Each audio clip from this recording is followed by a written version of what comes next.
The song Country Storm came about actually due to last year's music awards, where I met Pat Hanna, and a friend of hers in Cincinnati was David Eric, and that's who I co-wrote Country Storm with. And she introduced me online using the messenger in a three-way conversation, and then from there we got chatting, and he had thought they're just like one of those tornadoes, you know, like one of those country storms, and he said, "Country storm? You're like a country storm."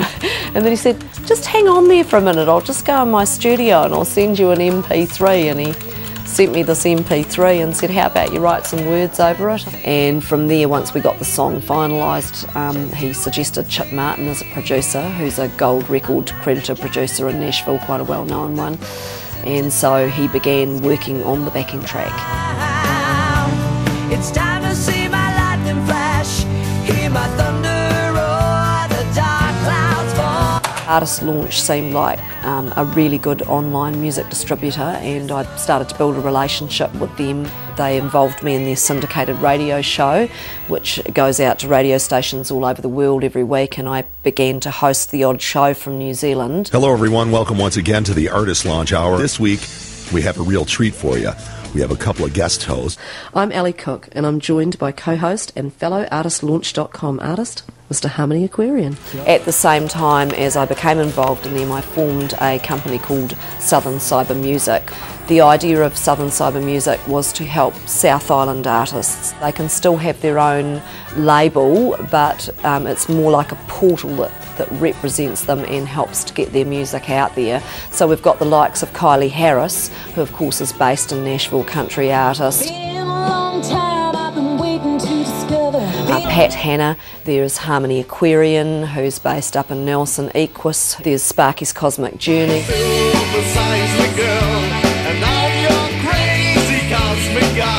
So there's quite a wide range of artists, and it's continually growing.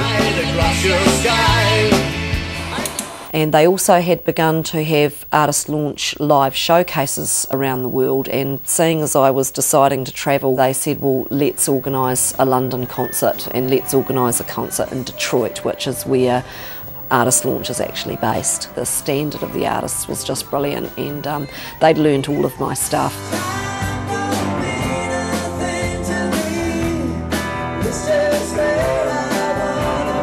One of the guys in the band, Paul Kingley's, also in Three Dog Night, so it was really excellent to work with that level of artist.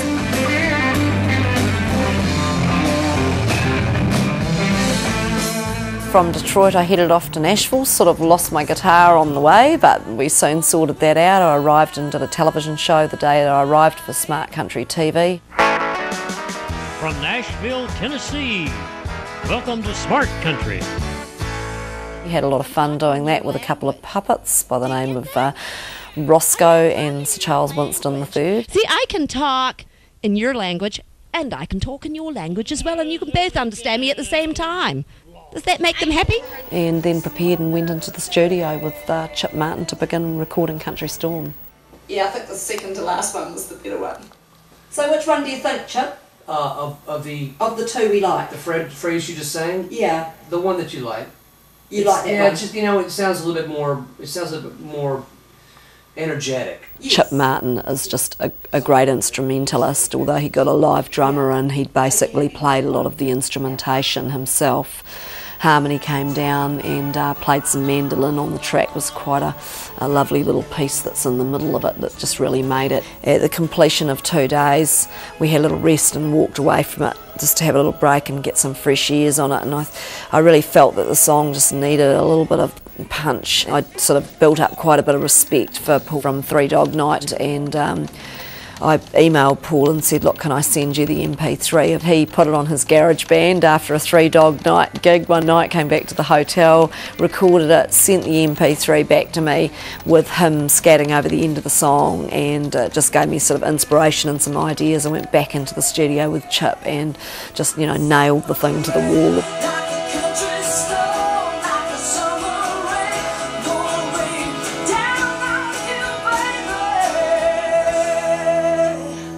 About needs to sit somewhere still, really. I decided I should try and get as much digital footage while I was over there in case I could get anything that could be usable. I was like, how am I going to keep this camera on there, because we were driving in on a freeway with heaps of cars going really fast, and so I had it up on the dashboard and I was like singing away, and then scared the thing was going to fly straight off into the freeway. Stay, baby. We went and found a country road because we thought, oh well, that could be quite good, and I had Harmony there as well, and we had a couple of digital cameras, and we put one on a tripod on the front of the car, and we had Harmony sitting on the bonnet and me sitting up on the back, and Tor driving the car, and we thought, right, we'll go for a drive up this road. And we got right to the end of the road and we saw this big set of gates with music notes on it, and I thought, oh, that's interesting, and it had George Jones.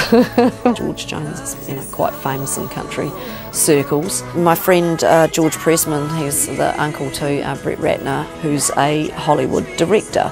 He's a bit of a cameraman, so he said, well, I'll shoot your LA footage for you. So it was great. We went up into the Hollywood Hills, and he said, let's get that Hollywood sign in behind you. So that added in nicely to what I'd done in Nashville.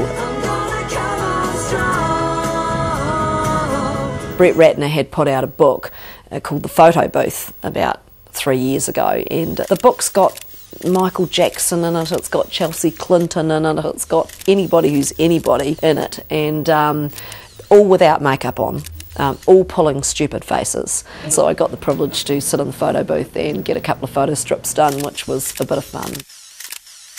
So the next step was to put the video together, and I turned to my good friend Paul Sparks, who also did my video for I Wonder.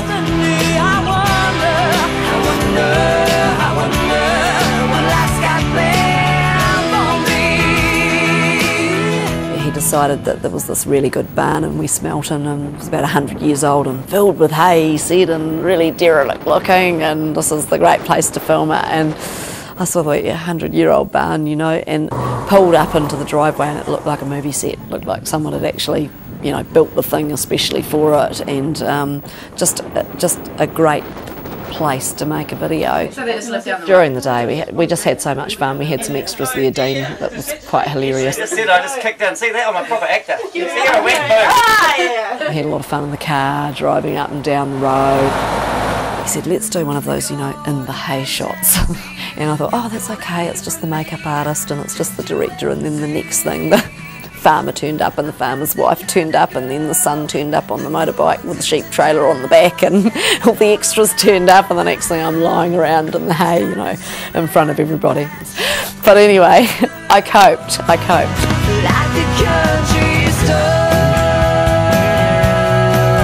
Songs about believing in what you want to do, and for me that's my music. For other women that will be what their goals are, and to me that's the song is a real self-empowerment thing.